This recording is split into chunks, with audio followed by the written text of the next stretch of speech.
Kecewa karena diusir dalam proses rekonstruksi, kuasa hukum Brigadir Yosua akan melapor kepada Presiden Jokowi. Kamarudin memastikan akan ada yang dipecat dari jabatannya. Pokoknya tak boleh lihat. Lalu dia gunakan itu tadi Kombes Pol mengusir kita. Daripada kita diusir-usir tidak berguna, mending kita cari kegiatan lain yang berguna toh. Sehingga kalau menurut saya kan juga agak disayangkan kalau sampai penasihat hukum korban tidak hadir, kan itu hanya melihat kan itu loh. Sehingga jangan sampai gitu loh, penanganan perkara itu ada praduga. Saya bersama dengan kalian harus mengorganisir rakyat supaya ini transparan, karena biasanya kalau ditekan sama rakyat baru kita ngomong transparan. Pak, langkah selanjutnya apa mengarang ini? Ya, langkah selanjutnya kami pulang, karena kami nggak mau jadi pelengkap penderita. Seolah-olah nanti kami jadi bagian dari skenario ini yang omong kosong.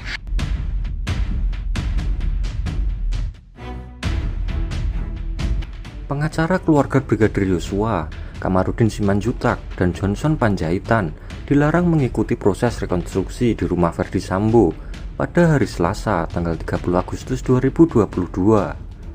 Keduanya pun kecewa atas perlakuan polisi tersebut dan kuasa hukum akan segera meninggalkan lokasi.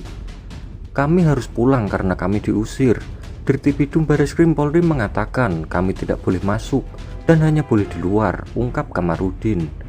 Ia mengatakan bahwa tim kuasa hukum Brigadir Yosua sudah tiba di lokasi rekonstruksi sejak pukul 8 pagi. Dia mengaku tak mendapatkan undangan untuk menghadiri rekonstruksi itu. Namun, mereka hadir karena Kapolri Jenderal Listio Sigit Prabowo memang meminta kasus ini transparan, termasuk membuka proses rekonstruksi. Kami sudah datang pagi-pagi sekali, ternyata kami sudah menunggu. Yang boleh ikut rekonstruksi hanya penyidik, tersangka, pengacara tersangka, LPSK, Komnas HAM, dan Brimob. Percuma kami di sini tidak bisa melihat apapun, ungkap Kamarudin yang terlihat kecewa. Kamarudin pun mengancam akan melaporkan masalah ini pada Presiden Jokowi.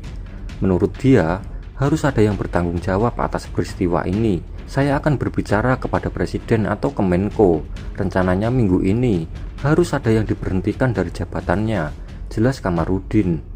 Sementara Johnson Panjaitan mempertanyakan transparansi kepolisian karena melarang kuasa hukum pelapor melihat rekonstruksi. Ia mengatakan hanya ingin memastikan rekonstruksi berlangsung transparan dan tidak ingin menghalangi proses hukum. Di sisi lain, Dirtipidum Brigjen Andirian mengatakan hanya penyidik, jaksa penuntut umum, dan para tersangka bersama saksi serta kuasa hukum tersangka yang boleh hadir dalam proses rekonstruksi.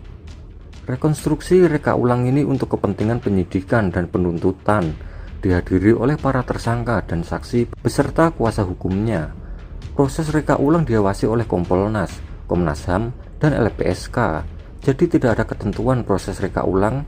Rekonstruksi wajib menghadirkan korban yang sudah meninggal atau kuasa hukumnya, tandas Brigjen Andirian. Kamarudin mengungkit pernyataan Kapolri Jenderal Pol Listio Sigit Prabowo terkait transparansi kasus pembunuhan Brigadir Yosua. Katanya, semua pihak akan diundang, termasuk penasihat hukum tersangka dan penasihat korban. Tapi faktanya, kami sampai saat detik ini tidak dapat surat undangan ataupun surat panggilan. Tapi karena mendengar pidato Kapolri, maka kami datang.